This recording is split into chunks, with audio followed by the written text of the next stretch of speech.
You've been told your whole life that the fix for financial stress is pretty straightforward. Just earn more money, right? And honestly, that makes total sense. More money coming in, more money available. Simple math. But here's what I want you to do. Think about someone you actually know, a coworker, a friend, maybe even yourself, who's pulling in really good money, 6 figures, maybe more. And just be honest with yourself for a second. Do they seem free? Do they seem relaxed and secure? Or do they seem exhausted, stretched thin, always grinding toward the next thing? Because nobody in the financial world wants to say this out loud, but income is not what makes you financially secure, not even close. And here's the part that'll really mess with you. Earning more money without changing how you handle it can actually make things worse. More income, more stress, more broke. That's not some weird theory. That's a pattern playing out for millions of people right now. It has a name, and if you're earning well but the money still just vanishes, it's already happening to you. So let's talk about why, and more importantly, how to get out of it. My name is Max, and I spend way too much time thinking about the psychological traps that keep high earners broke. If you're someone who makes a solid income, looks successful on the outside, but still feels like you're one unexpected expense away from a crisis, hit subscribe and give this a thumbs up if it helps. Alright, let's get into it. So what even is the high income poverty trap? Look, we've all grown up with this idea that money problems are really just income problems. Work hard, climb the ladder, earn more, and eventually everything sorts itself out. And look, I get it. That story isn't crazy. It sounds right. But the data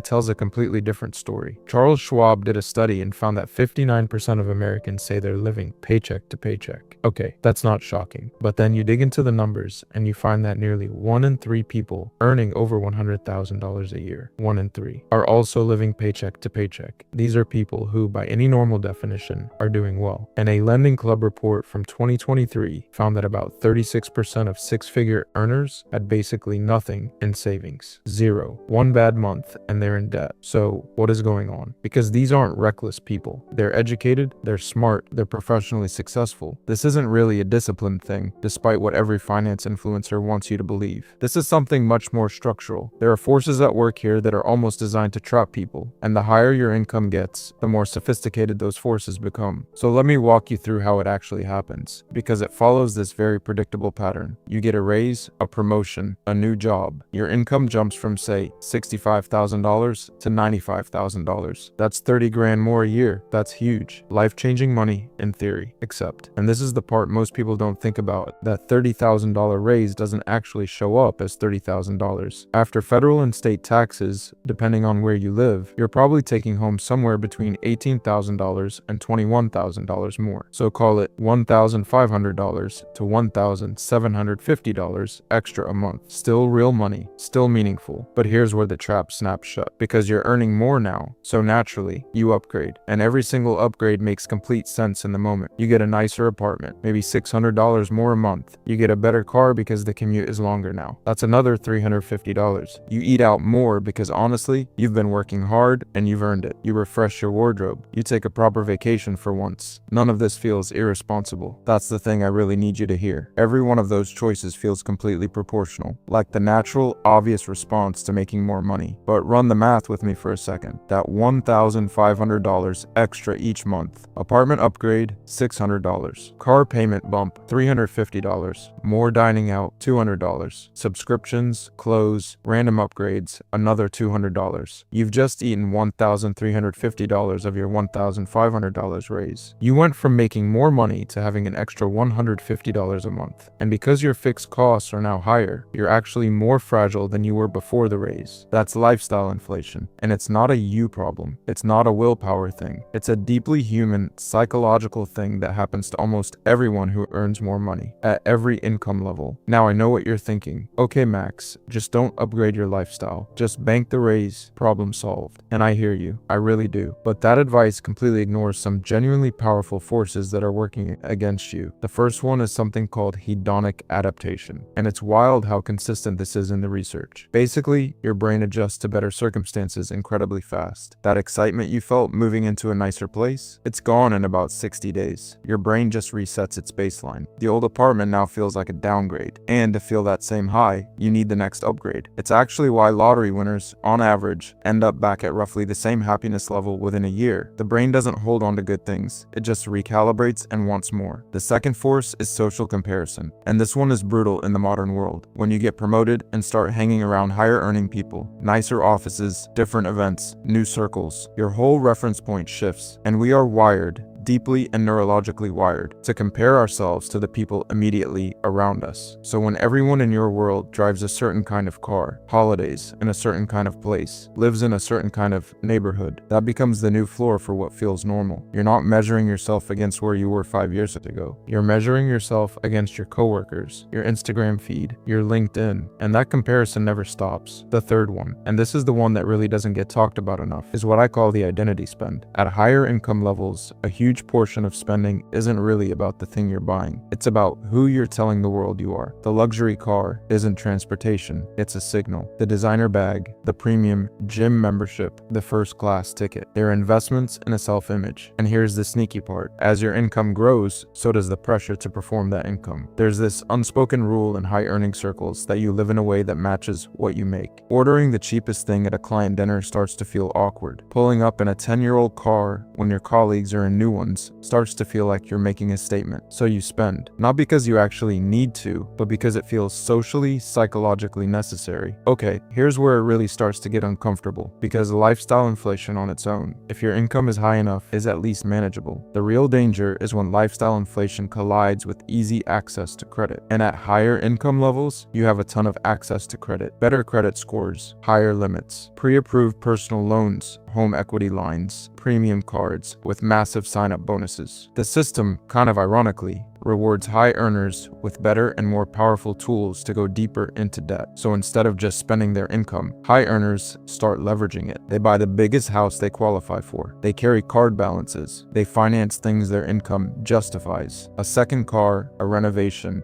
a boat, whatever. Here's a number that should genuinely alarm you. Someone earning $120,000 a year takes home around $7,500 a month after taxes. Mortgage at $2,800. 2 car payments, $900. Student loans, $600. Credit card minimums from lifestyle debt, $500. That's $4,800 locked up in fixed payments before they've bought a single grocery, paid a single utility, put a single gallon of gas in the tank. They're not broke. They're leveraged, and from the outside, and honestly from the inside too, those two things can feel completely identical, but they're very different problems. There's something else that I think gets completely overlooked. High earners carry what I call status taxes. These are costs that feel invisible, but add up fast. Professional networking events, industry memberships, higher end schools, and childcare, because when you're earning well, you feel the pressure to give your kids the best. Bigger homes that cost more to maintain and heat and insure. The expectation to host, to give generous gifts, to pick up tabs at dinners that cost way more than they would in any other circle. There was actually a Purdue University study that found emotional well-being peaks somewhere around $75,000 to $95,000 in income. Above that point, extra money starts showing diminishing returns on day-to-day happiness, partly because the stress and complexity that come with a higher earning lifestyle start offsetting the gains. I'm not saying don't earn more. Earn everything you possibly can, but understand this.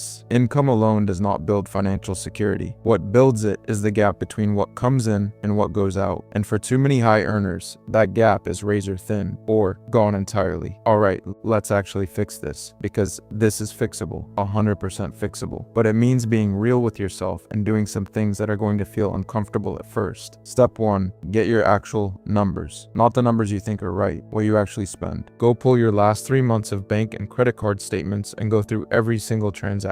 I promise you, there are at least 2 or 3 categories in there that are going to genuinely surprise you. Most high earners have never done this properly because when you're making good money, it kind of feels like it should all work out. It doesn't. You have to make it work out. What you're looking for is one number, your monthly surplus, everything that comes in minus everything that goes out. What's left? If that number is less than 20% of your take-home pay, you have a real structural issue that needs to be fixed. Step 2, automate before you can spend it. Willpower-based money strategies fail. feel. They just do. You are not going to out-discipline the psychological forces we just talked about. What actually works is removing the choice entirely. The second your paycheck hits, money moves automatically to savings, to investments, to debt payoff. Before rent, before groceries, before anything. Not whatever's left at the end of the month, because there won't be anything left. First, always first. If you can automate 20% of your take-home and stop noticing, it's gone. You are building real wealth, regardless of everything else. But it has to be automatic, non-negotiable. Step 3, go after your fixed costs. This is where people get it wrong. They obsess over the $6 coffee while ignoring the $2,800 mortgage that could be $1,900 with different choices. Look at your 3 biggest fixed expenses, usually housing, cars, and debt payments. And ask yourself honestly, did I choose these based on my actual financial goals or based on what the bank said I could qualify for? Because those are completely different things. Qualifying for a loan means a lender is willing to take the risk. It does not mean you can actually afford it. Step 4, give every dollar a job. I want to save more is not a plan. I want to build wealth is not a plan. A plan sounds like this: $500 a month to the Roth IRA, $300 to the emergency fund until I hit 6 months of expenses, $400 extra toward the mortgage principal. Every dollar assigned, every dollar with a purpose. When money has a destination, it's much harder to quietly redirect it into lifestyle spending. When it doesn't have one, it disappears every single time. Step 5, and this is their big one: change how you see wealth, because underneath all of this, there's a fundamental misunderstanding about what financial success actually looks like. It's not the car, it's not the house. Real wealth is options. It's being able to walk away from a job you hate, take a year off, handle a $20,000 emergency without your whole life falling apart, retire on your timeline, not your employer's. Morgan Housel says it really well in The Psychology of Money. The most valuable financial skill isn't picking great investments. It's keeping the goalpost from moving. Learning to say no to the next upgrade, the next status buy, the next lifestyle bump. The people who are genuinely financially secure, they often don't look at reasonable cars, reasonable homes, quietly stacking wealth in ways that would absolutely surprise you. Meanwhile, the people who look wealthy, a lot of them are one rough month away from serious trouble. Here's what I want to leave you with. If you're making real money and still feeling stressed about it, you're not bad with money. You're not irresponsible. You're a normal person who's been surrounded by systems that are extremely good at one thing: taking your money the second it arrives. Marketing, credit, social pressure. These things are relentless, and they do not care about your future. But here's what I need you to hold on to. Every dollar you earn above what your lifestyle costs, that's a unit of freedom. Not a dollar to upgrade with. Not a signal to spend to match your income level. Freedom, pure and simple. Spend it, and the freedom goes with it. And if you're a high earner, the math is genuinely on your side. You have the ability to build the kind of wealth that changes your family's trajectory faster than most people could ever dream of. The trap is that the same income giving you that power is also handing you the tools to blow it completely. So don't wait. Start today. Pull the statements. Find the number. Set up one automatic transfer. Give $1 one job it didn't have this morning. That's it. One decision made consistently. That's the difference between looking rich and actually being free. If this shifted something for you, hit the like button. Genuinely helps more people find this. Subscribe if you want to keep questioning the financial assumptions that are quietly costing you. And drop a comment. What's the biggest money trap you've had to climb out of? I read every single one. See you in the next one.